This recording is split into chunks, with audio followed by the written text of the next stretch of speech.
1 an et 3 mois. C'est le temps qui s'est écoulé depuis que ce podcast est en pause. Une pause bien plus longue que je ne l'aurais imaginé.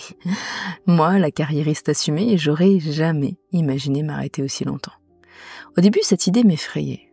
La peur, cette compagne invisible, s'est glissée dans mon quotidien.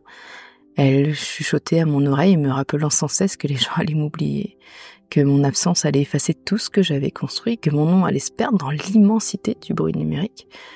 Et ce, alors que, soyons honnêtes, j'ai même pas des millions d'abonnés. Et malgré ça, je me suis rendu compte que j'ai eu du mal à mettre le podcast en pause, à vraiment déconnecter du travail, du podcast, tout. Pourtant, pour ceux qui me suivent, vous savez que j'ai consacré plusieurs épisodes à l'importance de décrocher du travail. C'est bien de le dire, mais en le vivant, j'ai réalisé que c'était tout aussi difficile pour moi. On entend tellement de conseils sur l'équilibre entre vie pro et perso, sur la nécessité de prendre du recul, de déconnecter, de ne pas s'épuiser. On les lit, on les écoute, on les partage même avec enthousiasme, convaincu de leur bien fondé.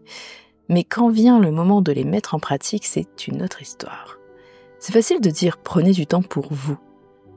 Mais s'accorder réellement ce temps, alors c'est bien plus compliqué.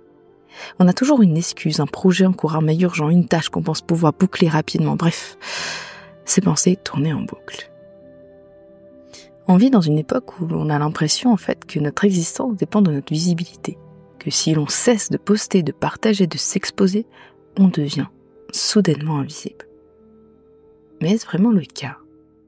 Est-ce que nos vies, nos réalisations, notre essence peuvent vraiment être effacées si facilement ?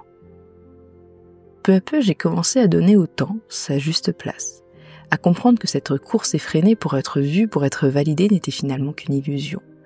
Les réseaux sociaux, ces vitrines scintillantes, mais éphémères, ne sont pas le reflet de notre véritable valeur, ni de notre impact. Le monde continue de tourner avec ou sans nous. Il est implacable dans sa démarche, indifférent à nos absences, à nos silences. C'est presque drôle, non ? Cette peur irrationnelle de disparaître de la mémoire collective si l'on ne publie pas, si l'on n'est pas constamment en ligne, comme si nos vies, notre essence même, dépendaient de ce fil numérique. Et pourtant, cette peur, aussi irrationnelle soit-elle, elle nous touche tous. Elle révèle notre besoin profond de reconnaissance, de validation. Mais c'est aussi un peu égocentrique de penser ainsi, de croire que le monde s'arrêterait de tourner simplement parce qu'on a choisi de se retirer, de faire une pause.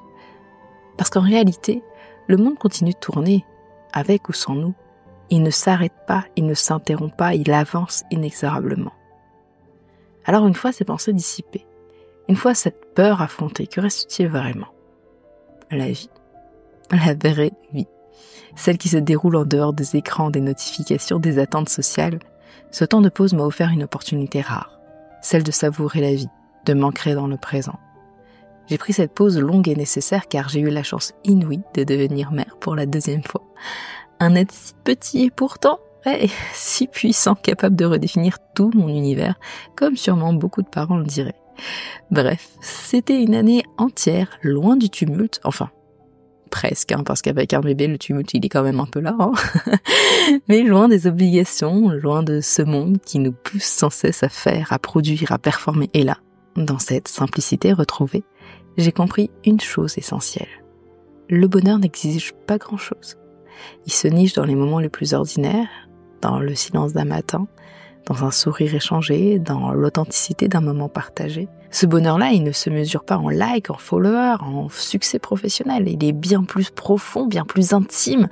Il est là, présent dans chaque moment de notre vie, si l'on prend le temps de le voir, de le ressentir. Mais voilà.